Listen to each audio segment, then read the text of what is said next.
¿Cuál es el tema que estamos estudiando? La iglesia.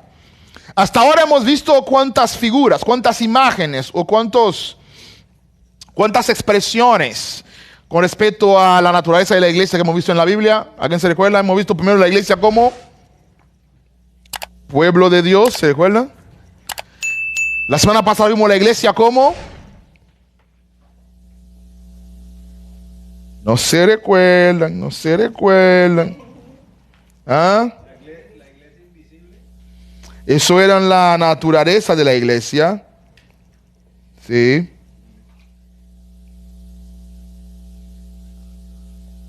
El cuerpo de Cristo, no vimos la semana pasada, el cuerpo de Cristo.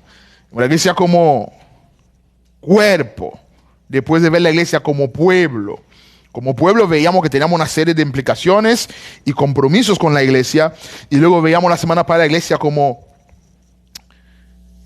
cuerpo de Cristo, que como cuerpo tiene varios miembros de los cuales nosotros participamos. Hoy estaremos viendo la iglesia como templo de Dios o templo del Espíritu Santo. ¿Qué significa eso? También veremos la iglesia como columna y baluarte de la verdad. Pero antes de entrar a ver esas naturalezas de la iglesia, siempre tenemos una reflexión sobre algún tema también que tiene que ver con la iglesia. La semana pasada hablamos de las dualidades de la iglesia. Sí, donde decíamos que la iglesia es visible, invisible, es local, universal, está santa, está siendo santificada. Lo vimos la semana pasada, pero hoy, antes de entrar a ver las imágenes de la iglesia, veamos un poco para qué existe la iglesia en la tierra. ¿Para qué existe la iglesia en la tierra? ¿Para qué? Para que nos matemos entre nosotros. Para adorar a Dios, excelente. ¿Para qué más? Para ser la familia de Dios. ¿Para qué más? ¿Para qué está la iglesia en la tierra, Willy? Para ser luz del mundo, para ser sal de la tierra. ¿Perdón? Para guiar el mundo, ¿verdad? La iglesia local es la esperanza del mundo y eso lo sabemos. ¿Pero para qué más? Llevar el evangelio, ¿sí? Todo eso que hemos dicho, hay una forma que podemos resumirlo fácil, que es lo que dice que la iglesia existe para 3 propósitos. Digan conmigo: adoración, proclamación y evangelización. Todo lo que la iglesia hace se engloba o se puede colocar bajo uno de esos 3 brazos. La iglesia existe para adorar, la iglesia existe para proclamar y para evangelizar. ¿Qué significa eso? Lo primero, cuando decimos que la iglesia existe para adorar, estamos diciendo que la iglesia existe, número 1, para llevar a cabo un ministerio hacia Dios. Ministerio que traigan gloria al nombre de Dios en obediencia. Eso es el primer propósito de la iglesia. Desde la primera vez que Dios decidió tener un pueblo en la tierra para hacer manifestar su reino, cuando hablamos del reino de Dios, hablamos del pueblo de Dios en el lugar de Dios, bajo el gobierno de Dios. Fue exactamente lo que eran Adán y Eva en el huerto mientras vivían en obediencia. Eran el pueblo de Dios, Adán y Eva, en el lugar de Dios, el huerto, bajo el gobierno de Dios. De todo árbol puedes comer menos uno. ¿Okay? Luego el hombre peca y ese reino se ve interrumpido hasta que Dios más adelante, cuando decide establecer el juicio universal, mediante un símbolo llamado el arca, como símbolo de salvación, Dios llamó a un hombre llamado Noé y su familia y los metió en el arca para salvarlo. Y el tiempo que estuvieron en el arca se vuelve a repetir el concepto del reino de Dios, que es el pueblo de Dios en el lugar de Dios, bajo el gobierno de Dios. En Génesis capítulo 12, cuando Dios llama a Abraham y le dice: vete de tu tierra y tu parentela a un lugar que yo te mostraré. Entonces Abraham sale de su casa rumbo a la tierra prometida para hacer ¿qué? El pueblo de Dios en el lugar de Dios, bajo el gobierno de Dios. ¿Ok? Entonces luego nosotros algún día estaremos por toda la eternidad adorando a Dios en lo que es el reino de Dios, que seremos ¿qué? El pueblo de Dios. ¿Dónde? En el lugar de Dios. ¿En qué condición?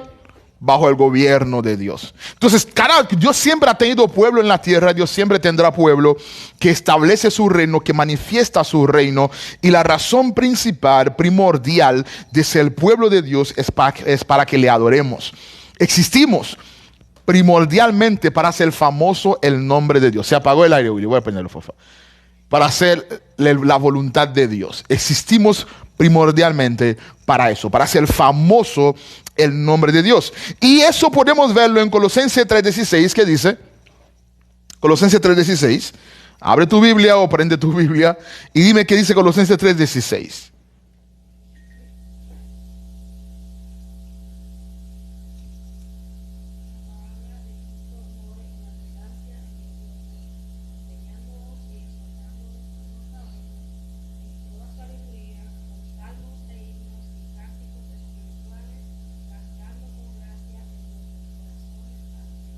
Entonces, la iglesia, mientras la palabra mora en nuestros corazones, nuestra función es cantar, es alabar, es exaltar, es proclamar, es celebrar, es disfrutar de las bendiciones de Dios, de la gloria de Dios, de la gracia de Dios, en un acto de adoración, en un acto de obediencia. Y la mayor expresión de adoración, obviamente, es el corazón rendido, como Cristo mismo lo enseñó en Getsemaní. En Getsemaní oró: Padre, que no se haga mi voluntad sino la tuya. Y ese es la mayor expresión de adoración que tú y yo, que nosotros como seres humanos podemos darle a nuestro Dios. Entonces, lo primero, existimos para adoración. ¿Y qué dice Efesios 1:12? Sí, ¿qué dice? Amén. Que seamos para la alabanza de su gloria, nosotros los que primeramente esperábamos en Cristo. Entonces, ¿existimos para qué? Para la alabanza de su gloria, para alabar su gloria, para hacer famosa su gloria, para darle mucha publicidad a su gloria. Amén. Entonces, ¿cuál es el primer propósito de la iglesia? Ministerio hacia arriba. ¿Sí? Y el ministerio hacia arriba, ¿cómo lo llamamos? Adoración. Entonces, una iglesia que no adora, una iglesia que no enseña la vida en obediencia, una iglesia que no practica intimidad con Dios, que no existe para hacer famoso el nombre de Dios, está perdiendo de perspectiva el primer propósito para el cual existe, que es la adoración. Ahora, ¿cuál es el segundo después de la adoración? ¿Qué es la proclamación? Anunciar. La palabra proclamar viene de un verbo griego que sería keruso, que significa pararse en la plaza pública. ¿Han visto la película de Robin Hood? Se abre un rollo, decreto del rey. ¿Ok? Entonces, es lo que literalmente significa la palabra. Entonces, la iglesia existe para proclamar los decretos del rey. Nos van a tirar piedra, obviamente, algunas veces nos van a maldecir, pero no tenemos alternativa, no tenemos opción. Si somos iglesia, tenemos que pararnos en la plaza pública. ¿Y cuál es la plaza pública? En la casa, en la familia, en el trabajo, en la bodega, en el supermercado, en todo donde vivimos, tenemos que proclamar los decretos del rey. No nuestras opiniones, no nuestras preferencias, no lo que nos gusta o lo que no nos gusta. Es proclamar los decretos del rey. Y los decretos del rey están claramente revelados en la Biblia. Así ha dicho el Señor. Y no hay mayor autoridad cuando tú y yo hablamos de esta forma en el nombre de Jesús. Que así dice Dios, así dice la palabra. Cuando Jesús fue tentado en el desierto por Satanás, en ningún momento Jesús le dijo al diablo: a mí me parece, yo pienso, creo y siento. No, él dijo: escrito está. Escrito está. Tal vez no te guste, tal vez no me guste, tal vez nos condena a nosotros mismos lo que estamos leyendo, pero escrito está. Y el ministerio de proclamación, su función principalmente tiene que ver con el fortalecer y hacer crecer la fe y las virtudes de los creyentes que formamos la familia de fe. Así que el primer ministerio es hacia Dios. El segundo propósito es hacia adentro, hacia la congregación. Y podemos ver los ejemplos en Colosenses 1:28 y Efesios 4:12 y 13. ¿Qué dice Colosenses 1:28?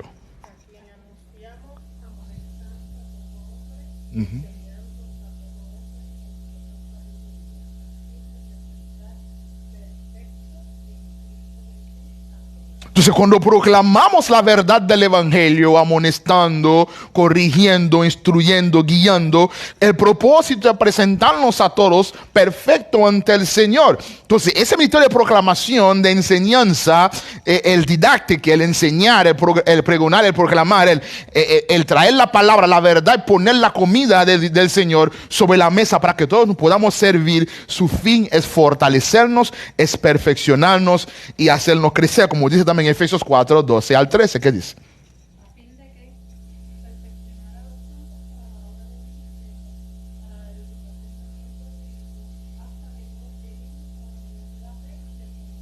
Entonces, eso es la función de los oficiales que aparecen en Efesios capítulo 4. Su función es usar la palabra de Dios, proclamar la palabra de Dios, sembrarla en nuestros corazones, aplicarla de forma relevante en la cultura, en nuestra realidad, en la familia, que sepamos qué vamos a hacer con esa palabra y que al practicarla cada día nuestra vida se va adecuando más a la imagen perfecta que es Cristo Jesús. ¿Cuál es el tercer propósito entonces? ¿Cuál es? Decíamos que es evangelización. Y en la evangelización siempre hay que incluir la misericordia. Porque el evangelio va con pasos y con acciones. Amén. Y la evangelización es adoración, ministerio hacia Dios. Proclamación, ministerio adentro. Evangelización, ministerio hacia afuera. ¿Ok? ¿Está bien? Y ese ministerio, su fin es hacer crecer el cuerpo de Cristo. Que los que no están puedan llegar y ser parte de la familia. Y nosotros no escogemos quién entra a ser parte de la familia. Cristo es quien escoge quién entra a ser parte de la familia. Y cuando Cristo lo trae a ser parte de la familia, nuestro rol, que ya somos familia, es dar la bienvenida y amarlos. ¿Alguien dice amén? Amén. Y el primer fundamento bíblico que tenemos con respecto al ministerio hacia el mundo de la evangelización es precisamente la gran comisión, Mateo 28, 19. No, ni siquiera son los apóstoles, no es la historia de la iglesia, es el mismo Jesús que nos recordó antes de él ascender al cielo que toda autoridad me ha sido dada en el cielo, en la tierra, y si algún extraterrestre que vive más allá también tengo autoridad allí. Por lo tanto, ustedes, nosotros, ¿qué tenemos que hacer? Ir y predicar el evangelio a toda criatura, a toda persona, a cada esquina. Tenemos que ir a predicar el evangelio. La función, la labor, la tarea, la responsabilidad de predicar el evangelio no es de un grupo selecto, famosos, que hablan bonito, que tienen plataformas. No, no, no. Es de cada hombre y cada mujer que tenemos la obligación, por medio de la enseñanza y de la misericordia, tocar, ser las manos de Dios, ser los pies de Dios, ser los brazos de Dios, que abraza a la gente, que ama a la gente, que invita a la gente, que aconseja a la gente, que muestra a la gente que hay esperanza. Porque el mundo vive sin esperanza. El mundo vive cada quien encerrado en su habitación o en su cuarto, dicen los dominicanos. La gente vive encerrado, aislado. Y la gente necesita saber que hay esperanza. La gente se está desesperando por cualquier cosa. Y tú y yo sabemos que tenemos esperanza. Amén. Que no todo ha terminado, que Dios está escribiendo una historia, que Dios está en control. No es la enfermedad, no es la muerte, no son lo político, no es la economía, nada de eso está en control. Dios está en el control, porque solo Dios es quien está sentado en el trono. Amén. Entonces, Dios está en control y la gente no lo sabe. La gente no sabe que hay esperanza. La gente no sabe que hay un Dios que sana. La gente no sabe que hay un Dios que liberta de la droga, de la prostitución, del alcohol. La gente no sabe que hay un Dios que restaura familias rotas. La gente no sabe que hay un Dios que tiene cuidado especial de la viuda, cuidado especial del inmigrante, cuidado especial de los huérfanos. La gente no lo sabe. ¿Y cómo lo van a saber? Pablo dice en Romanos capítulo 10, ¿cómo rayos lo van a saber si no hay quien se lo diga? ¿Y cómo la gente, cómo tú lo vas a decir si no sales de tu casa a ir a decírselo con intención? Pero hermosos son los pies de los que salen a anunciar la verdad del evangelio. Entonces hay que salir a hacer ministerio en el mundo. ¿Qué dice Gálatas 6:10?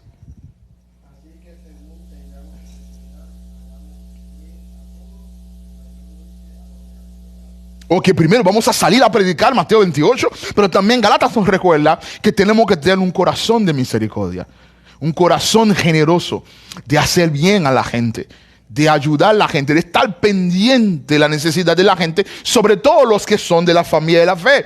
pero no podemos limitar la obra misericordiosa, la acción de misericordia, solamente a los de la familia de la fe. Que dice, Proverbio 3:18, que Santiago cita más adelante, en Santiago 2:15, pero ¿quién lee Proverbio 3:18 primero?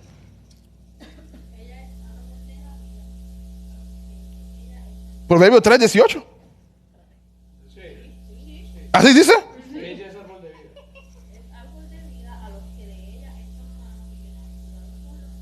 ¿Qué es Santiago 2:15? Santiago 2:15. ¿Dónde está la Biblia mía? Está por ahí atrás.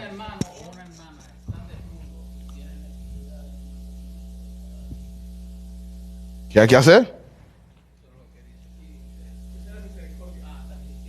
Sí. Y alguno de vosotros le dice, id en paz, calentados y saciados, pero no les dais las cosas que son necesarias para el cuerpo. Ujú, ¿De qué aprovecho? ujú. Y también la fe, si no lo tiene obra, no es falta. Entonces, no importa cuán espiritual eres, dice Santiago, si tú tienes un plato de comida en la mesa de tu casa haciendo nada, ya comiste, estás harto, y ves al hermano con hambre y dice, mira, que Dios te bendiga, el Señor provee, vete por ahí que va a mandar un ángel del cielo y te va a traer comida. Dice Santiago, no, dale tú de que comer porque tú tienes que compartir. Si no tienes, amén, pero cuando tienes que compartir con el hermano, no le digas Dios te bendiga y que el Señor provea. Provee tú, porque tú eres la herramienta que Dios quiere usar en este momento para proveer. Amén. Entonces, tenemos que evangelizar, tenemos que hacer misericordia. Tenemos que mostrar a Dios, mostrar a Jesús. Ahora, la gente a veces me pregunta, ¿cómo entonces mantenemos, o sea, de esos tres propósitos, adoración, proclamación, evangelización, qué es más importante? ¿Cuál de los tres es más importante?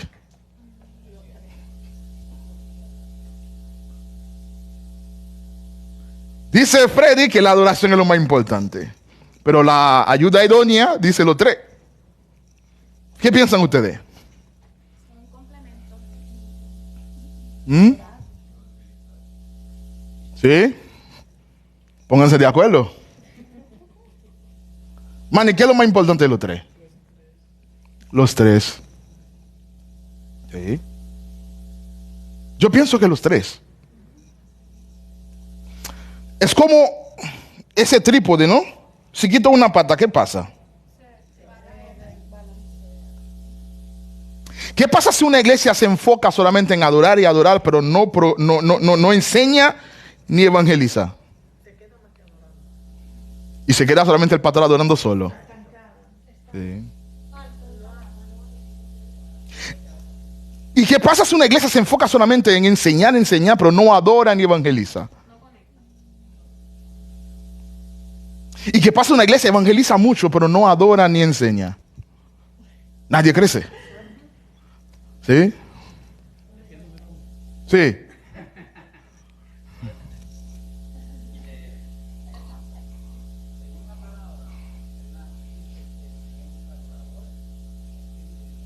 Ujú.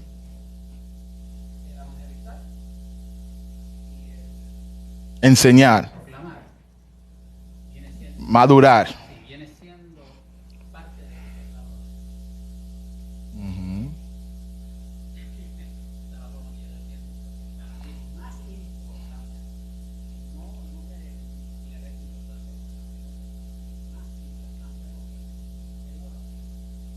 La adoración definitivamente es una bendición porque es lo que nos conecta, eso es nuestra ofrenda a Dios. Dios llama a Moisés, le dice, ve, dile al faraón que deje ir a mi pueblo para que vaya al desierto a adorarme. Pero luego el pueblo va al desierto a adorar y Moisés desaparece por apenas 40 días. Estaban adorando a un becerro de oro. ¿Por qué? ¿Por qué? Más adelante el profeta dice, el pueblo perece por... Entonces Jesús nos llama a ser adoradores, pero que adoremos en espíritu y en verdad. Si el fundamento no está puesto, ¿qué pasa cuando adoramos a Dios sin conocer a Dios? Estamos adorando a un Dios que nos hemos inventado y termina convirtiéndose en un acto de idolatría, porque no estoy seguro que si el Dios que adoro es el Dios de verdad. Para que mi adoración sea verídica, sea de verdad, tiene que estar fundamentado sobre la verdad revelada en la palabra de Dios. Y definitivamente entre la adoración, la enseñanza y la evangelización deben ir siempre con un balance y un complemento. ¿Y cómo vamos a mantener ese complemento y ese balance? Hablábamos hace unas semanas atrás de lo que es la multiplicidad de dones. ¿Ok? Hay personas que si fluye mejor el don que Dios le ha dado, la forma como sirve al Señor es mediante la adoración, obviamente va a dedicar más tiempo adorando que enseñando y evangelizando. Al igual que hay personas que van a dedicar más tiempo de su vida evangelizando que adorando y enseñando. Y otros dedicamos más tiempo en mi vida enseñando porque es fluyendo en el don que Dios te adora. Cada quien tiene que descubrir en qué área va a contribuir a que esos propósitos se cumplan en la vida de la iglesia. Descubrir cuál es mi don, cuál es lo que mueve el corazón, cuál es lo que me conecta con Dios, cómo me relaciono con Dios. Y obviamente eso que es tu don, que es tu llamado, que es como tú respondes al llamado de Dios, vas a dedicarle mayor tiempo, no todo el tiempo. Porque todos tenemos la obligación de adorar, de proclamar y de evangelizar. Pero tú no vas a evangelizar con el mismo volumen que evangeliza un evangelista. ¿Okay? Yo no voy a adorar con el volumen que adora un adorador. Pero tengo que adorar. Tengo que conectarme con Dios. Necesito llenarme de Dios. Necesito salir a evangelizar, porque si no uno pierde contacto con la cultura, con la gente, el corazón pierde sensibilidad. ¿Okay? Pierde sensibilidad.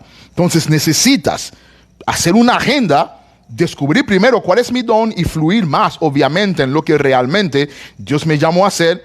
Pero al final del día, todos tenemos la obligación de mantener un balance saludable en nuestras vidas en cuanto a adoración, proclamación y evangelización. ¿Alguna pregunta? ¿Pregunta?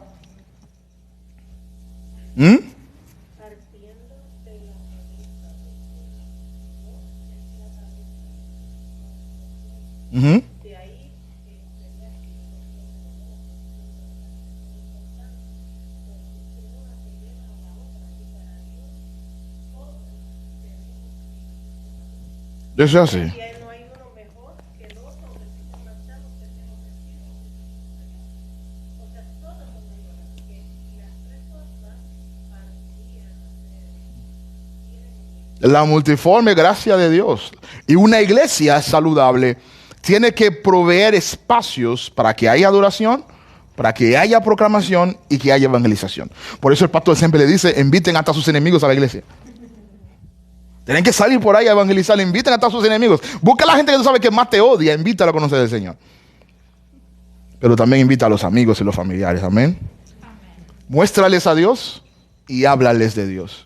Y antes de que le hables a alguien acerca de Dios, háblale a Dios acerca de esa persona primero. Oremos.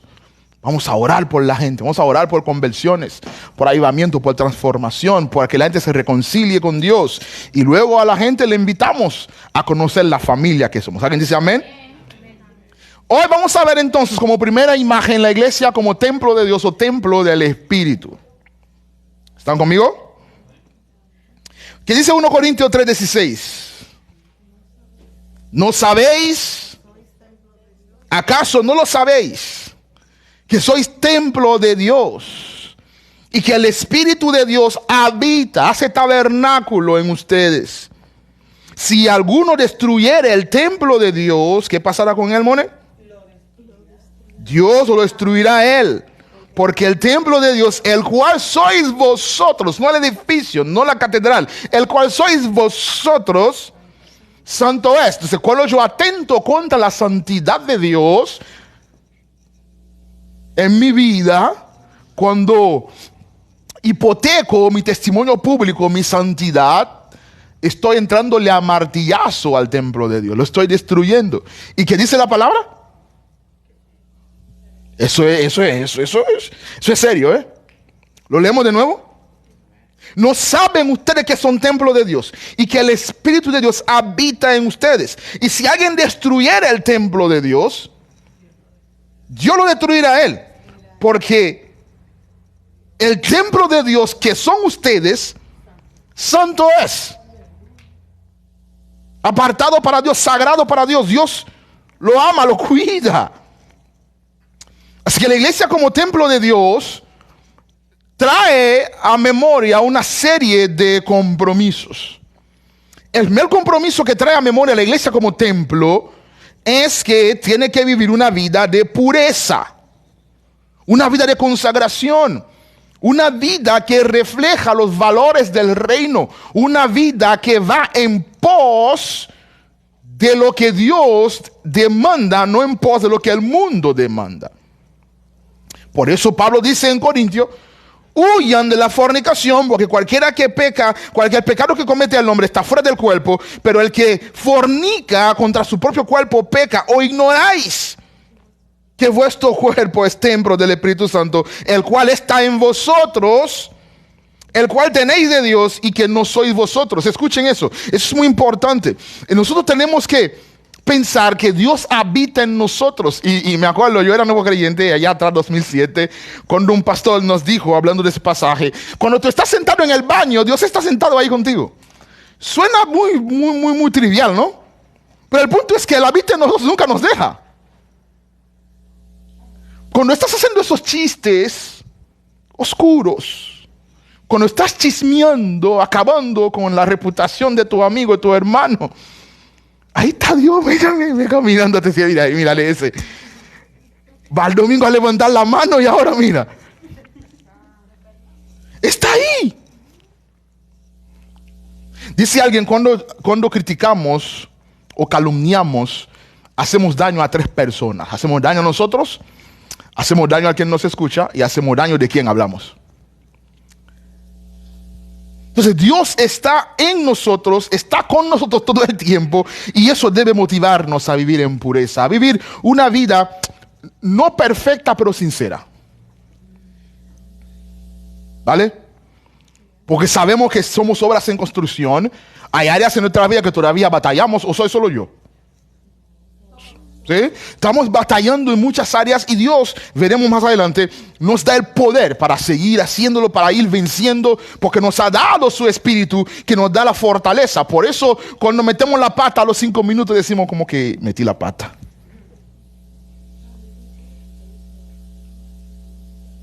El mismo espíritu, porque el que no tiene espíritu no tiene conciencia, ¿sí? No le importa. Pero como tú tienes el espíritu y viene y toca, tum, tum, tum, hey, vuelve, reconcíliate. No está bien. Entonces, es lo que nos ayuda a vivir una vida de pureza. Pero también, ser el templo de Dios nos dice que somos una casa espiritual. ¿Qué significa eso? Que somos una casa espiritual. ¿Qué significa eso?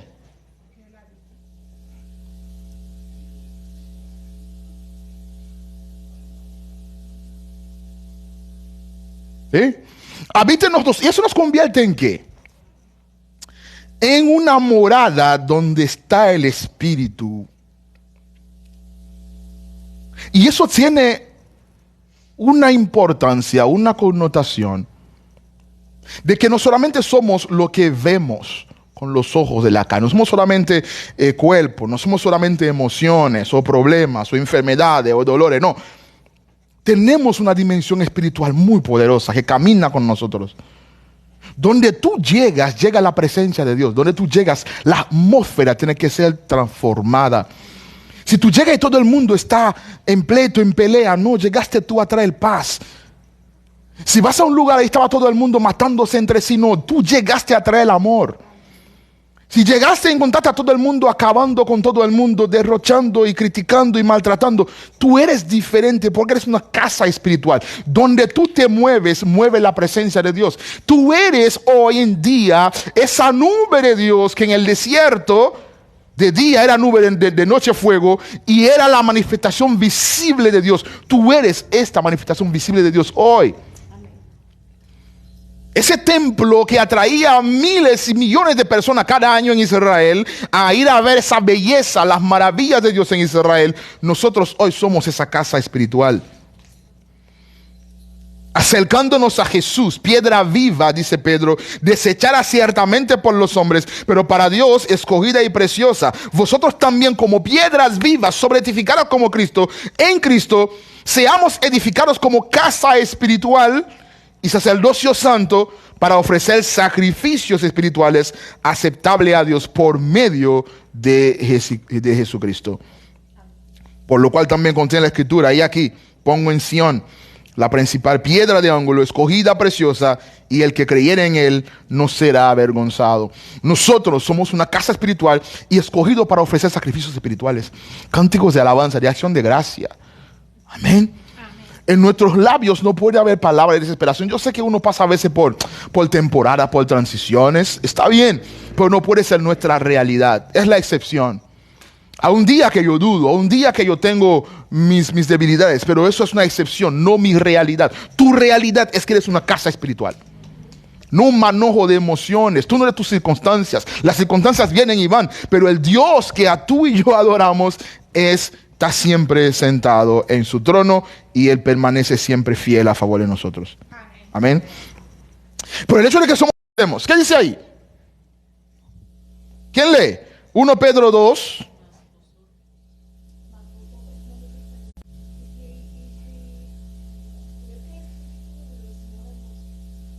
Si alguno no tiene el Espíritu de Cristo, el Espíritu está en vosotros, el cuerpo en verdad está muerto a causa del pecado, mas el Espíritu vive a causa de la justicia.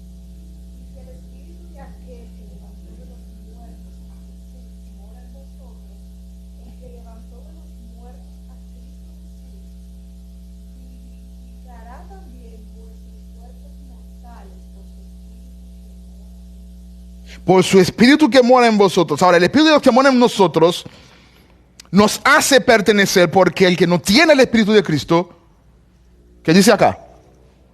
No es de Cristo. El que no tiene el Espíritu de Cristo, no es de Cristo. Por lo tanto, el que tiene el Espíritu de Cristo es... Ahora, si tú tienes el Espíritu de Cristo, tú eres de Cristo. Si tú lo tienes, eres de Cristo. Si tú lo tienes, eres de Cristo. Si yo lo tengo, yo soy de Cristo. Y si lo tenemos todos nosotros, ¿qué somos? De Cristo. Pertenecemos a una misma tribu, a un mismo clan, a un mismo linaje. Amén.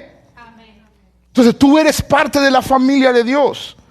Y como parte de la familia de Dios, te toca escoger ser parte de una familia manifestada de Dios, que es una iglesia local. Y aquí somos familia, ¿no? ¿Alguien dice amén?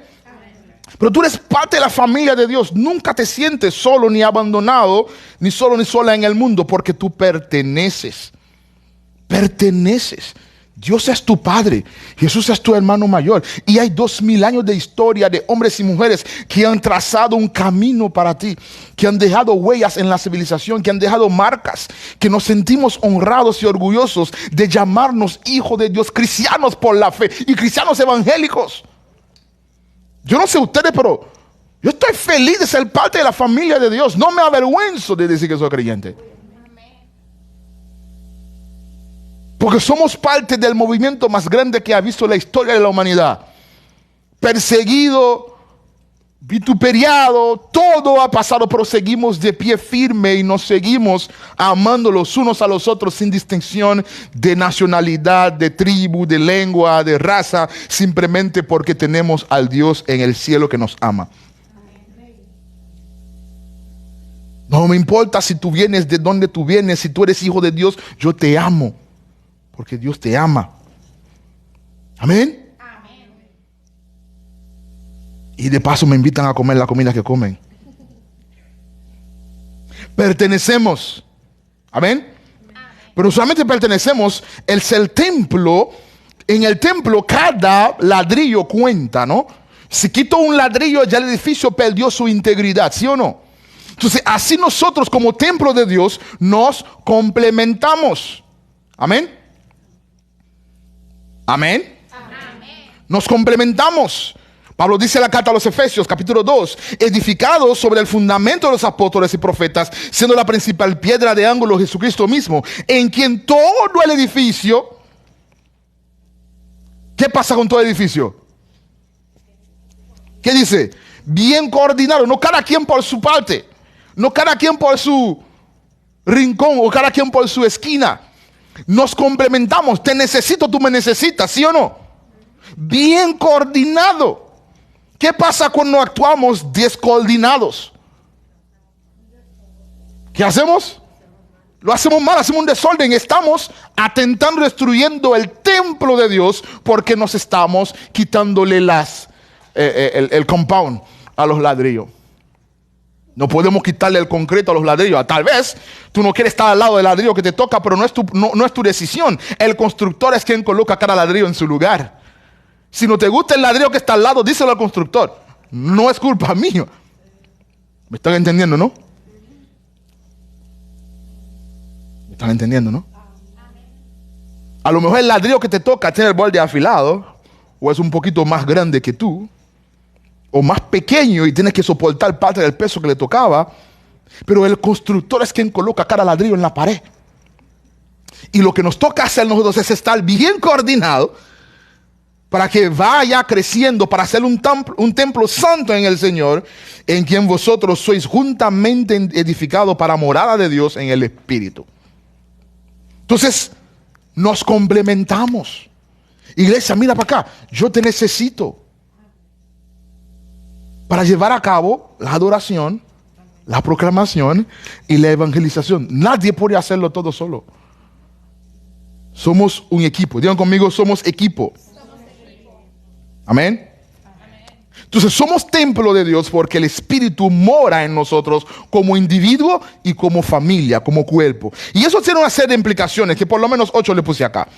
La primera implicación es que el tener el Espíritu Santo morando en nosotros, amados, es lo que confirma nuestra salvación. Entonces, pero ¿cómo yo sé que el Espíritu vive en mí? El Espíritu vive en ti porque confirma tu salvación. Tito 3:5, Pablo dice, Él nos salvó, Dios nos salvó, no por las obras de justicia que nosotros habíamos hecho, no porque nos hemos portado bien, nada de eso, no, sino conforme a su misericordia. Y esa misericordia se manifestó por medio del lavamiento de la regeneración y la renovación por el Espíritu Santo. Entonces somos templo de Dios, el Espíritu mora en nosotros y lo sabemos porque sabemos que tenemos su salvación. ¿Alguien dice amén? Amén. Entonces el primer beneficio de ser el templo del Espíritu es que confirma nuestra salvación. El segundo beneficio confirma nuestra herencia. ¿Y cuál es la herencia del creyente? Tener un BMW. Viajar a París cada 3 meses. No. ¿Nuestra herencia cuál es?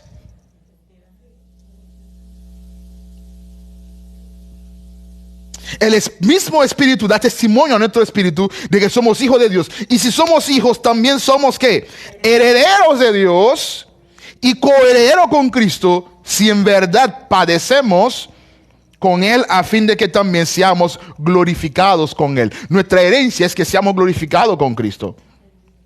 Que recibamos ese cuerpo glorificado e incorruptible, que va a vivir con Dios por toda la eternidad, y que la eternidad no bastará para contemplar y disfrutar la grandeza de Dios. Eso es nuestra máxima herencia, amados. Ser glorificado con Cristo. ¿Acaso alguien quiere algo más que eso?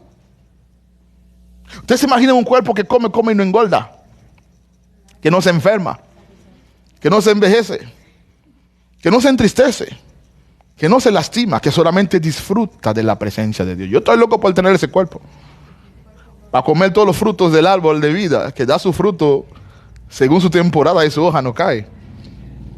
¿Sí? En esa creación renovada tendremos un cuerpo renovado, transformado, glorificado, para que podamos adorar a Dios por toda la eternidad. Entonces confirma nuestra herencia. No lo dice el Espíritu que mora en nosotros. Número 3, confirma nuestra posición. ¿Y cuál es nuestra posición en el Señor? Pues por un mismo Espíritu todos fuimos bautizados en un solo cuerpo. Por lo tanto, ya no hay judío, ni griego, ni dominicano, ni haitiano, ni mexicano, ni puertorriqueño, ni esclavo, ni libre. Todo se dio a beber del mismo Espíritu. Nos pertenecemos, somos uno solo, no hay diferencia entre uno y el otro, no importa de dónde vienes, si tienes al Espíritu, nos convierte en uno solo. ¿Alguien dice amén? Amén. Número 4, Es el Espíritu también que asegura nuestra habilitación. ¿Qué yo digo aquí cuando hablo de habilitación? Todos nosotros tenemos funciones que cumplir en el Señor. Y para nosotros poder cumplir con esas funciones, no lo podemos hacer en el poder natural, en el poder de la carne. Tenemos que hacerlo en el poder del Espíritu. Si voy a tocar el bajo, en el poder del Espíritu, porque si no la gente no es edificada. Si yo hago las cosas para Dios con mi sabiduría, con mi fuerza, la gente no es edificada, pero cuando lo hago en la habilitación del Espíritu, no importa lo más sencillo que yo hago, la gente es bendecida, es edificada, Dios es glorificado y la iglesia crece. Entonces necesito del Espíritu para arreglar la silla, para preparar el café.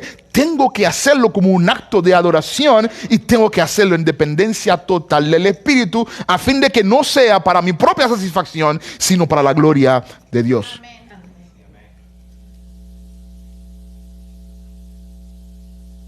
El Espíritu también educa nuestra comprensión de la verdad bíblica, por cuanto mora en nosotros. Por cuanto somos templo de Dios, tenemos al Espíritu de Dios que educa nuestra comprensión. ¿Sí? Y nosotros hemos recibido no el Espíritu del mundo, observa que está con E minúscula la primera, sino el Espíritu que viene de Dios con E mayúscula, para que conozcamos lo que Dios nos ha dado gratuitamente. ¿Quién es que nos ayuda a conocer lo que Dios ha dado? Entonces, cuando te falta sabiduría para entender la revelación de Dios, ¿qué tienes que hacer? ¿Qué dice Santiago? ¿Qué hay que hacer? Pedírselo a Dios. Si alguien tiene falta de sabiduría, ¿qué hay que hacer? Y Dios da sin reproche y sin medida. Así que quien educa nuestra comprensión de las Escrituras, yo tengo muchos libros, me encantan los libros, los diccionarios, los comentarios. Yo tengo, ¿cuánto? More 14 Biblia. Todo eso es bueno, pero nada de eso sirve. Señor, ayúdame. Lo escribiste tú eso, y eso no dice nada si tú no me ayudas. Entonces, el Espíritu Santo es quien educa nuestra comprensión para que podamos comprender correctamente la verdad revelada de la palabra de Dios. Y es la verdad revelada de la palabra de Dios que nos va a guiar a toda justicia. Las modas vienen y van, pero la palabra de Dios permanece para siempre. Pero el Espíritu Santo también enriquece nuestra comunión. ¿Qué significa eso? De la misma manera también el Espíritu nos ayuda en nuestra debilidad. No sabemos orar como debiéramos, no lo sabemos hacer. Tú no sabes ni orar, ni ayunar, ni cantar como debieras. Pero como tú no sabes qué hace el Espíritu, intercede por nosotros con gemidos indecibles. Aquel que escudriña los corazones sabe cuál es el sentir del Espíritu, porque él intercede por los santos conforme a la voluntad de Dios, no la tuya. Y lo que pasa es que muchas veces la voluntad de Dios va en dirección contraria a la tuya. Entonces, cuando tú vas y oras delante de Dios y tu oración no sirve para nada, dice el Espíritu, toma esa oración y la cambia en la que sea según la voluntad de Dios. Por eso a veces lo que tú pides no lo recibes, sino lo que necesitas, no lo que quieres. Porque lo que quieres te iba a destruir. Y el Espíritu oró por ti de mejor forma y recibiste lo que necesitas, no lo que quieres. Y déjame decirte un secreto. Te conviene mejor lo que necesitas que lo que tú quieres. ¿Alguien dice amén? Entonces no sabemos hacer nada de eso. No sabemos tener comunión con Dios, dice el pasaje. Y si podemos tener comunión con Dios es porque ¿quién nos ayuda? El Espíritu Santo. Beneficio número 7. El Espíritu Santo también sostiene nuestra perfección. Porque no nos ha dado Dios espíritu de cobardía, sino ¿de qué? De poder, de amor y de dominio propio. Gracias a Dios por su Espíritu Santo, que nos perfecciona llevándose toda cobardía y enseñándonos a amar, llevándose toda debilidad, dándonos poder, llevándose toda inmadurez y dándonos dominio propio. No sé si le ha pasado a ustedes, pero le ha pasado a veces que están en situaciones, por la gracia de Dios, reaccionaron de forma correcta y llegan a la casa y dicen, pero ¿por qué yo no le di una respuesta a fulano? Si hubiera dado esa respuesta hubiese sido el fin del mundo. habría sido la tercera y la cuarta guerra mundial. Pero qué bueno que Dios me ayudó. Fue Dios que te ayudó. Lo pensaste, pero te trancó el cerebro para que no lo dijeras. Cállate la boca, malcriado. El Espíritu Santo nos da ese espíritu de poder, de amor, de dominio propio. Eso no nace de tu voluntad, no porque te lo enseñó tu mamá, tu papá, no porque lo leíste en un libro. Es Dios sosteniendo nuestra perfección y perfeccionándonos cada día más. Y por último, el Espíritu que mora en nosotros por cuanto somos templo, produce ¿qué? Convicción de pecados, amados. Si Pablo, no entristezcan al Espíritu de Dios que está en vosotros. Está allí. Está allí.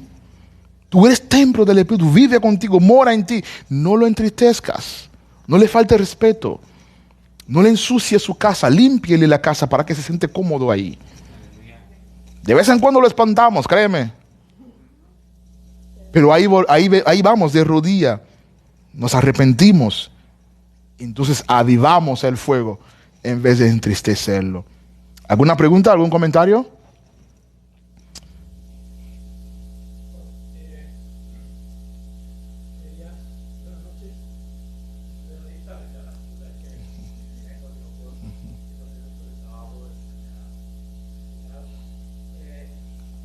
Hace días el Señor me colocó en el corazón. Ujú. Nosotros como personas, el Espíritu Santo está manifestado en nosotros como hombres Ujú. de tres formas. Hay un espíritu después de pecado que está dormido. Tenemos el Espíritu Santo, pero está en una cárcel. ¿Por qué? Porque ese hombre no ha hecho lo suficiente para que ese espíritu se despierte. El segundo que me mostró Dios es que hay un espíritu como el piloto de las estufas, que está encendido. Es un piloto. Y hay un tercero, que es el espíritu fuego de Dios. Y en aquellas personas que buscamos al Señor y tenemos una relación con Dios desde nuestra casa y tenemos una relación con Dios desde casa, pensamos que el Espíritu Santo enciende y sea un fuego, que sea un fuego que cuando nosotros en donde vayamos, en donde estemos, se siente ese fuego de Dios. Y cuando una persona viene con ese fuego y otra viene con fuego y otra viene con fuego, cuando venimos al templo de Dios, que se manifiesta como una gran hoguera, ese espíritu dentro de ese templo va a arder. Cuando arde es porque nosotros no va a venir una persona, un hermano apagado, con la llamita pequeñita, pero nosotros sacamos una antorcha muy bien, Nos encendemos. que tiene él va a encenderse. Y eso es lo que Dios me mostró de las tres formas como el Espíritu Santo está en nosotros, de largo, piloto y fuego. Eso es lo que hay, eso es lo que nosotros le decimos a nosotros, buscar, como yo le dije, para levantarnos y empezar. Ujú. Sí, pero justamente sabemos, para no destruir, sabemos que lo primero que hacemos es voy a ver esto de la paz.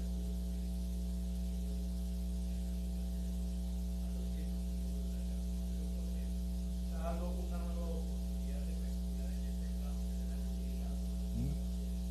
Y hay un proverbio que es entre sí. Me acosté y dormí y desperté porque no hemos pensado. Ujú.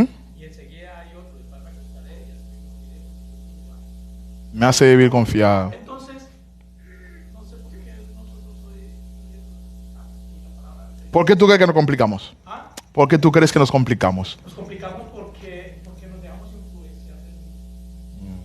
Porque no cuidamos de a quién escuchamos, de qué hablamos. Nos dejamos influenciar y, con todo el respeto, pastor, usted representó un ministerio, pero hay iglesias le dicen a la gente, gracias a sus salvos. Muchos se apuestan esperando que Jesús les salve, ya.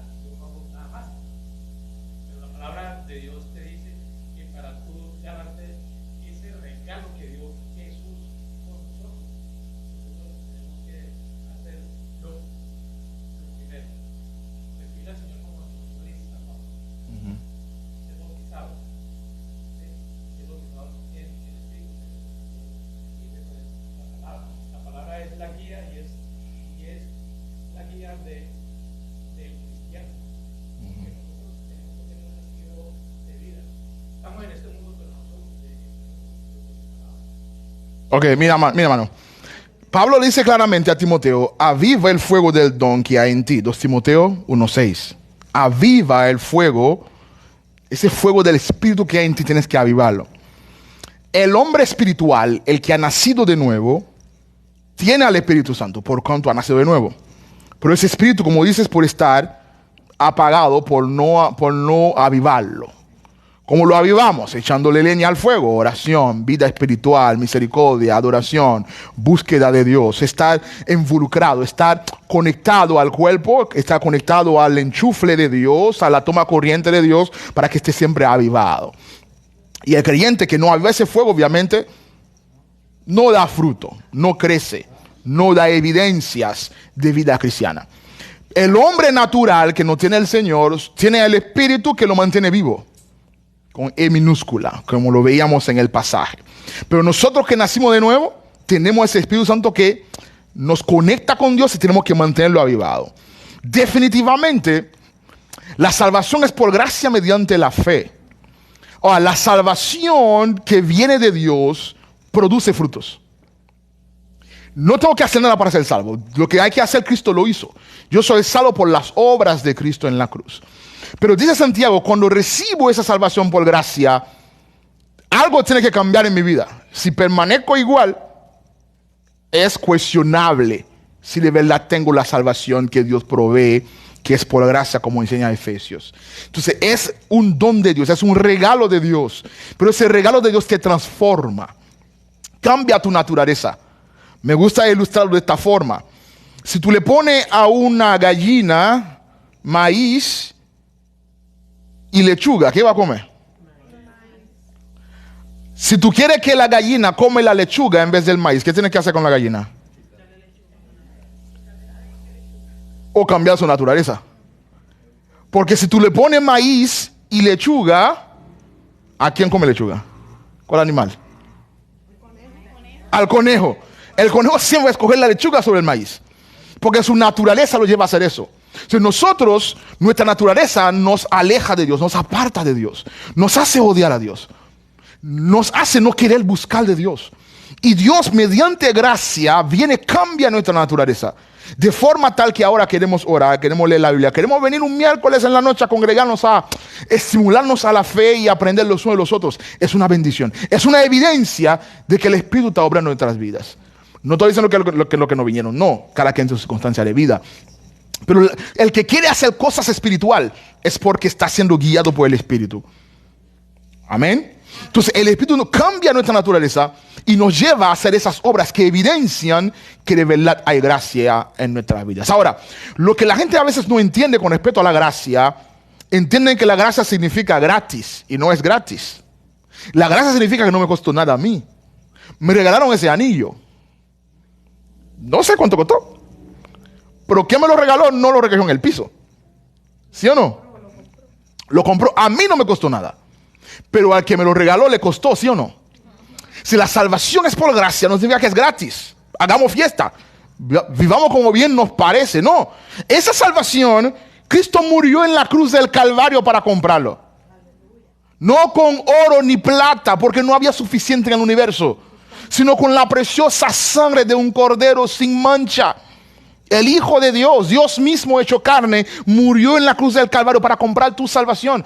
Y para valorar esta salvación, tienes la obligación de vivir una vida de agradecimiento en obediencia, como evidencia de que de verdad has recibido esta gracia. Porque no te costó nada a ti, pero a Dios le costó al Hijo. Y a Jesús le costó todo. Entonces, el que menosprecia la salvación no ha entendido nada de la salvación. El que menosprecia la gracia no ha entendido la gracia. Porque el que ha entendido la gracia sabe que no lo merecía. Y la única forma que da gracia por esa gracia es vivir una vida de obediencia, de humildad, de arrepentimiento, de quebrantamiento cada día, cada segundo. Cada vez que pienso en Dios, ¿por qué Cristo tenía que venir a morir por mí en la cruz? Yo no lo merecía. Yo era un mentiroso, un borracho, un orgulloso, prepotente, arrogante. Piensa un pecado lo he cometido. Bueno, yo no he matado. Pero no hace mejor que un asesino. Porque la paga del pecado, ¿qué es? Muerte. Si la gracia de Dios es gracia, sí, pero no es gratis, tiene un precio. El precio es que el cielo se apagó cuando Jesús murió. Y eso es terrible pensarlo. Jesús sufrió la peor injusticia que se pudo cometer en todo el universo. Ni en Marte, ni en Júpiter se ha cometido tanta injusticia. Fue juzgado por 4 tribunales, hallado inocente en los 4 y murió como el peor de los culpables. El Sanedrín lo juzgó, no encontraron culpa en él, no lo apedrearon. Lo llevaron ante Pilato, Pilato no encontró culpa en él, lo mandó donde Herodes. Herodes lo juzgó y Herodes esperaba todos los días que llegara ante él para cortarle la cabeza. Y el día que llegó, no halló razón para cortarle la cabeza. Lo devolvieron de Pilato. Pilato ofreció entregarlo y escogieron mejor un asesino. Pilato se lavó la mano, Señor, se lavó la mano y hagan lo que ustedes les den la gana. Y Jesús murió como el peor de los culpables, siendo declarado inocente por 4 tribunales. Imagínense ustedes el problema que se armaría aquí en la ciudad si un tribunal hoy declara inocente a una persona y luego lo matan mañana con la pena de muerte. El país se armó un hecatombe. Eso le pasó a Jesús. 4 tribunales lo encontraron inocente y lo mataron como quiera, para comprar esa salvación que tú dices que no valoramos a veces, porque no entendemos la gracia. No entendemos la gracia. Porque la palabra gracia dice gratis. Gratis para nosotros, para Dios le costó todo. ¿Alguien dice amén? Así que gracias, mi hermano. Vamos a hablar de la iglesia como columna y baluarte de la verdad. Porque estaba en el programa y tengo que hablar de eso hoy. Tenemos tiempo para orar, todavía el sol está afuera. Me gusta el verano. ¿Qué significa eso? Columna y baluarte. ¿Ah? ¿Han oído hablar de esas palabras? ¿Lo pueden leer aquí en 1 Timoteo 3, 14 y 15? ¿Qué dice 1 Timoteo 3, 14 y 15? Pero con ánimo, como que ya cenaste.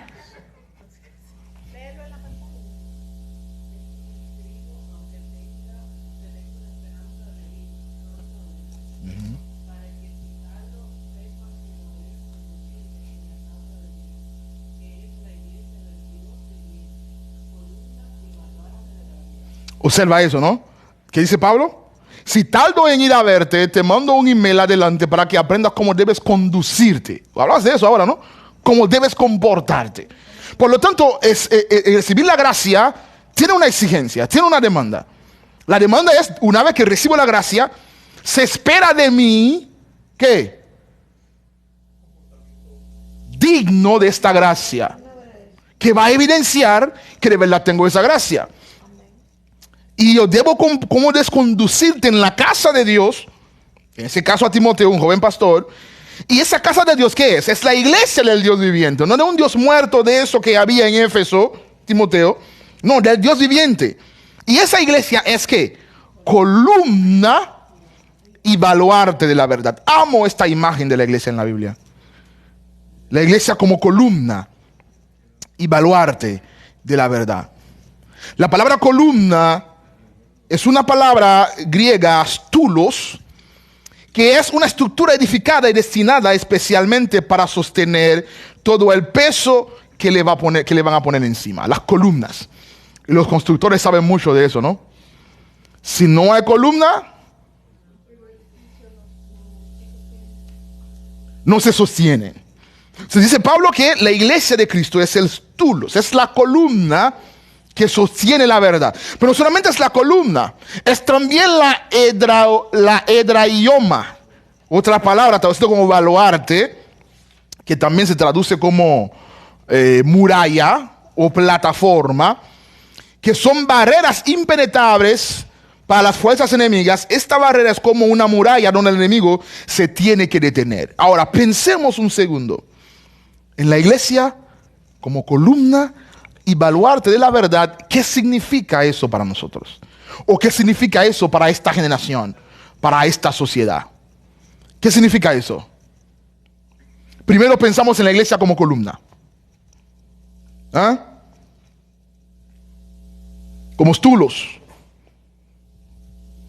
¿Cómo la iglesia es columna de la verdad? Hablen conmigo. ¿Todo bien? ¿Cómo la iglesia es columna de la verdad?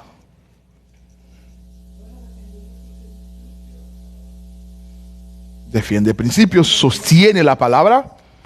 ¿Qué significa eso? Defiende la verdad que está bien cuando está mal. O sea, es la... Recuerda, cuando hablamos de la iglesia, no hablamos de las 6 paredes. Hablamos de la iglesia, nosotros como individuo y como familia, como cuerpo. ¿Ok? Dice la palabra que somos columna de la verdad. ¿Qué pasa si quito la columna de un edificio? ¿Cuántas veces hemos visto la verdad caerse al piso en nuestra generación? ¿Lo han visto a veces, no? La gente pisotea la verdad, critica la verdad, se burla de la verdad. ¿Y qué está diciendo el pasaje? Eso ocurre porque alguien ha quitado las columnas. ¿Y quién será que lo quitó?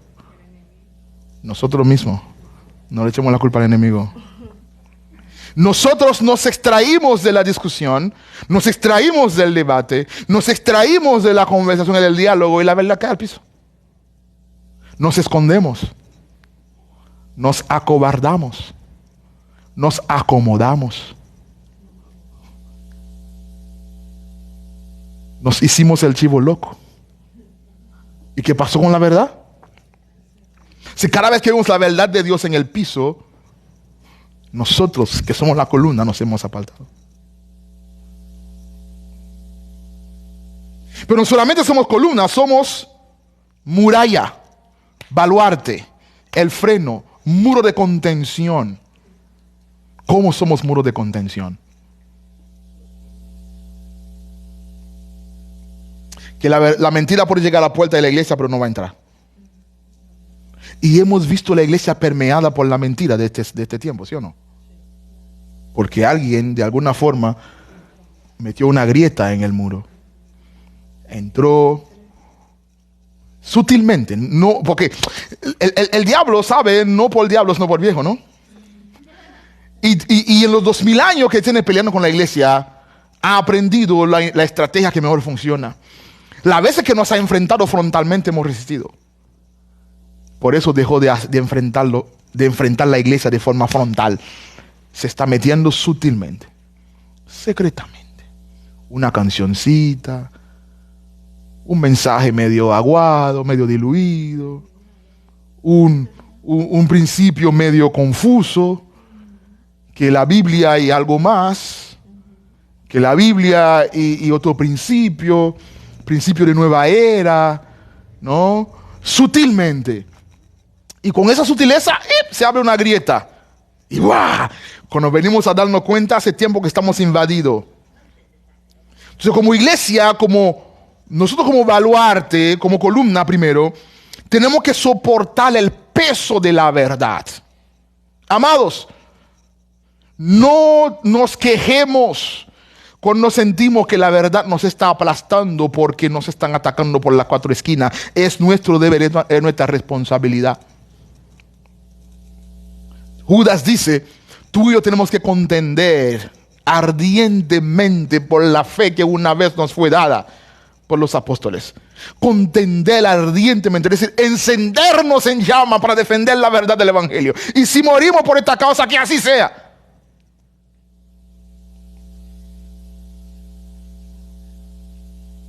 Es decir, no hay nada que sea más importante para nosotros que nuestra defensa de la verdad del evangelio. Porque si quitamos las columnas, se cae la sociedad. La iglesia local es la esperanza del mundo. La iglesia local es la esperanza de esta ciudad, de esta nación, del mundo. Si la iglesia se cae, el mundo se va por el retrete.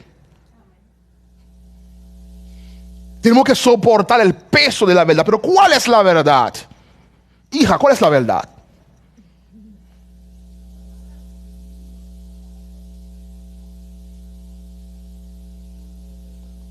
Jesús. La verdad irrefutable es que la tumba de Cristo está vacío. Cristo es la verdad. No la economía, no la política, no el burro, no el elefante, no sé. Cristo es la verdad. Por más que molesta a la gente, Cristo es la verdad.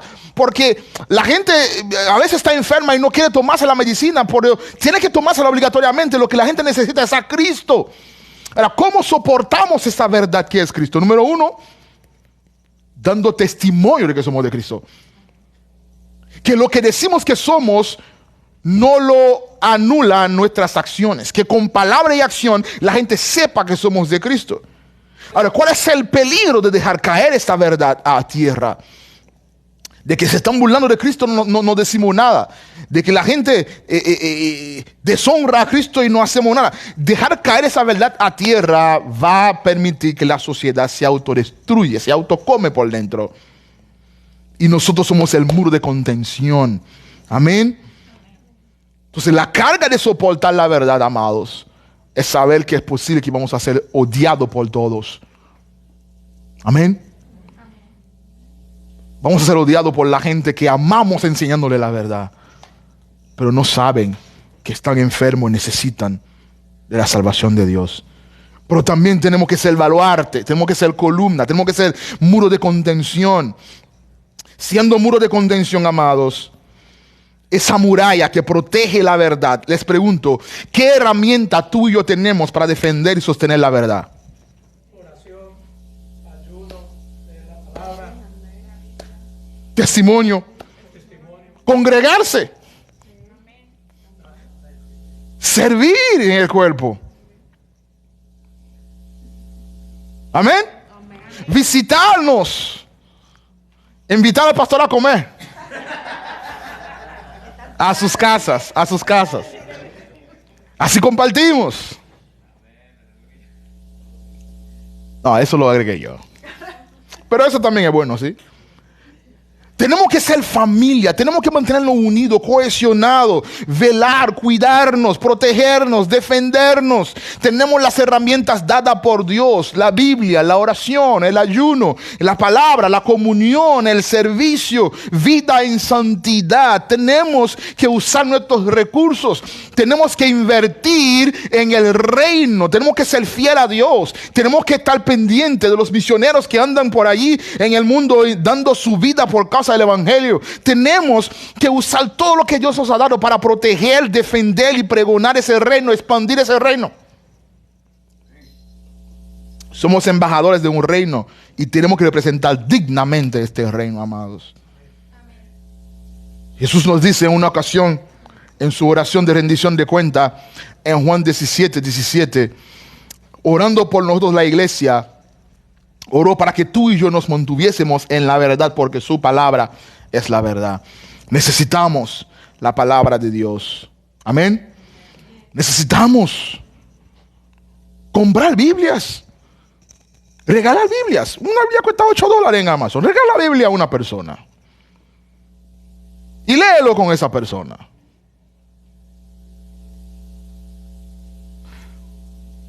Amén. La palabra. ¿Qué dice Gálatas 2, 3 al 5?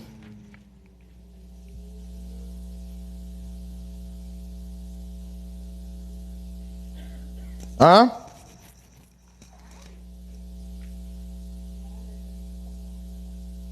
Mas ni aun Tito, que estaba conmigo, siendo griego, fue obligado a circuncidarse. Sí, hasta el 5. Y esto a pesar de falsos hermanos introducidos a escondidas, que encontraron secretamente para espiar nuestra libertad que tenemos en Cristo Jesús, para traernos a servidumbre, a los cuales ni aun por un instante accedimos a someternos, para que la verdad del Evangelio permaneciese por nosotros. ¿Qué está hablando Pablo aquí en Gálatas? Si queremos sostener la verdad, si queremos defender la verdad, si queremos pregonar la verdad, que sea la verdad de la palabra, no nuestras preferencias ni nuestras tradiciones. Amén. Un dominicano jamás va a comer como un colombiano. Y un colombiano jamás va a ser feliz comiendo como un haitiano. Te llevo a Haití 3 meses, te deprimes.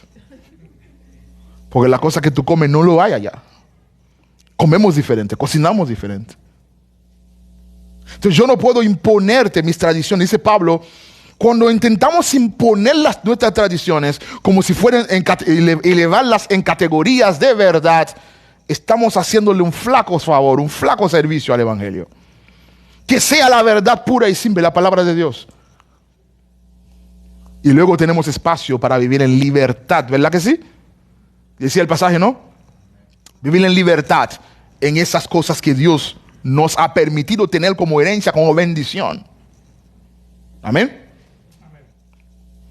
Así que un día de eso me regalan una camisa típica de esos países y me lo pongo. ¿Qué dice 2 Corintios 13:8? Nada podemos contra la verdad, como iglesia, sino por la verdad. Ahora, algunas aplicaciones para el día de hoy. ¿Cómo nosotros vamos a producir cambios en nuestra manera de hacer la iglesia, habiendo aprendido hoy que la iglesia es templo y es columna y baluarte de la verdad? ¿Con buenos deseos o con buenas decisiones? Con buenas decisiones. ¿Por qué los deseos no son suficientes? Deseo es solo un deseo. Tengo deseo todos los días de ir al gimnasio. Y no he metido un pie en lo que va del año. Ahí estoy yo comiendo pan y huevo todos los días. Pero estoy esperando tener mis pechos de cangrejo, tú sabes, con buenos deseos. Con buenos deseos nadie produce cambio, ¿verdad que no, Jonathan? Si queremos ver cambio, ¿qué tenemos que hacer?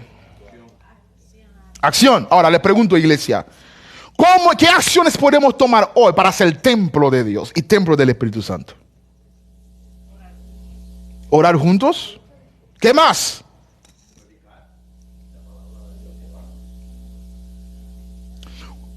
¿Cómo formamos un templo? ¿Con un camión de bloc tirado en el patio o un camión de bloc sobreedificado?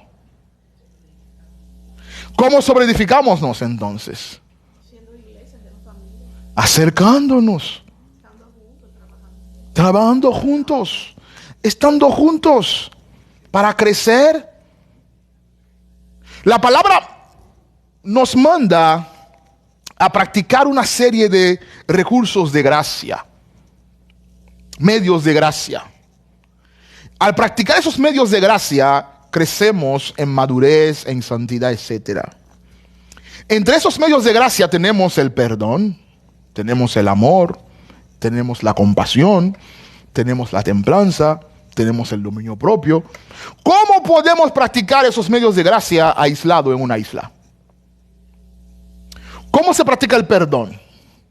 Yoleni. ¿Y cómo tú perdonas si no te relacionas? ¿Cómo perdono si no me expongo a que me obliguen a perdonar? Decirlo suena fácil hacerlo. Pero si Dios quiere que yo perdone, porque Dios sabe que voy a tener que perdonar. Hello. ¿Están acá? ¿Cómo yo puedo practicar el amar al prójimo si no me acerco al prójimo?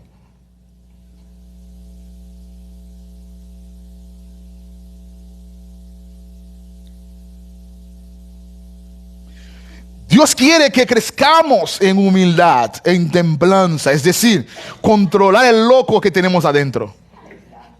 Yo tengo mi loco.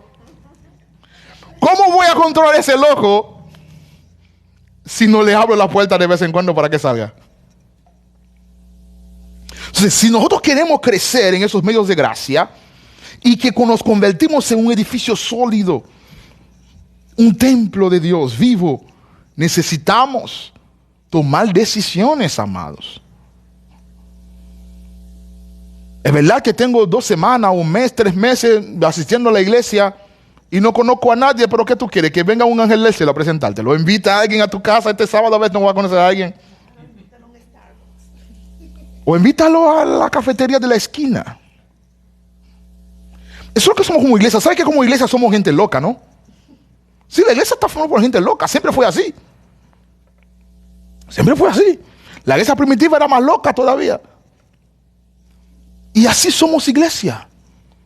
Me acuerdo el primer día que tú viniste, escuchaste que Enrique viene todos los días en bicicleta, le pediste su número para darle un ride. Eso lo hace una gente loca. Tú no conoces al tipo. ¿Cómo que te lo montas en tu vehículo en media que te lo ves? Somos locos. Somos locos. Y si queremos ser el templo, tenemos que seguir siendo gente loca. Loca en Cristo. Que hacemos cosas extrañas. ¿Por qué? Porque sabemos que lo único que importa en esa vida es que Dios sea glorificado. A veces hay que asumir riesgos y exponernos. Riesgo calculado, obviamente. Y exponernos. Abrimos nuestra casa, abrimos nuestra vida. Llamamos a alguien, visitamos a alguien, invitamos a alguien. Para que seamos familia. Amén. Dime, Joel. A veces nosotros oramos y no sabemos por qué oramos. Sí. Porque yo decía a Dios mío, dame paciencia. Y me sigue pasando porque si yo sigo orando con paciencia, Dios me va a crear situaciones para las cuales yo aprenda a tener Sí. paciencia. Termina un minuto. A veces nosotros le pedimos a Dios y le pedimos a Dios que cosas, pero Dios te va a dar las situaciones para que tú aprendas. Él no va a venir, Dios no me va a decir, Dios no, dame paciencia. Él no va a venir de ahí arriba y te va a mandar, toma paciencia. Él te va a crear situaciones para que tú aprendas paciencia. Y necesitamos hacerlo en comunidad. Las mayores bendiciones de Dios son en comunidad y los mayores desafíos también. ¿Cómo podemos tomar decisiones para ser columna de la verdad? Columna que sostiene la verdad. ¿Cómo podemos tomar decisiones hoy? Cuando vas a llegar a tu casa, vas a ir al trabajo mañana, vas a reunirte con la familia el fin de semana. ¿Cómo puedes ser columna de verdad en esos espacios? ¿Cómo puedes sostener la verdad del evangelio en esos lugares? Van a venir tentaciones. Tienes que guardar tu testimonio. Todos tienen que saber que el chiste, el chisme, la calumnia, la trampa no va contigo. Lo tienen que saber la gente. Tú no necesitas que se firme una ley en el Congreso para hacer eso. Mis valores me dicen que no puedo hacer eso. ¿Por qué? Porque conozco al Señor. Soy columna de verdad. Debo sostener esa verdad. Si todo el mundo está aplaudiendo la trampa y la mentira, tú no. Si todo el mundo está aplaudiendo lo mal hecho, tú no, porque tú eres columna de la verdad. Sostienes la verdad. ¿Y cómo podemos ser muralla de la verdad? Colocándonos como atalaya, como vigía. Poniendo un stop. Conmigo no. Conmigo no. Ahora recuerden el principio, amados. Miren para acá, miren para acá. No pretendemos haberlo ya alcanzado. Pero una cosa hacemos cada día, ¿qué es? Olvidando ciertamente lo que queda atrás y extendiéndonos hacia adelante. Nuestra vida es como un tablero de ajedrez y cada día Dios va quitando una ficha, una pieza hasta que quede blanco. Todos estamos en el proceso. Y mientras estamos en el proceso, seguimos avanzando. Mi pastor me dijo en una ocasión, la primera vez que yo fui a una reunión en la iglesia, era nuevo creyente. La vida cristiana, miren para acá, es una escalera que estamos subiendo, ¿verdad? Estamos escalando. Puede ser que hoy estamos en la escalera número 5 y por alguna razón resbalamos. Mientras nos mantenemos en la escalera, vamos bien. Vamos bien. El error está cuando nos apoyamos de la escalera. Eso sí es peligroso. Pero si por alguna razón bajaste del 7 al 3, vuelve a escalar. Amén.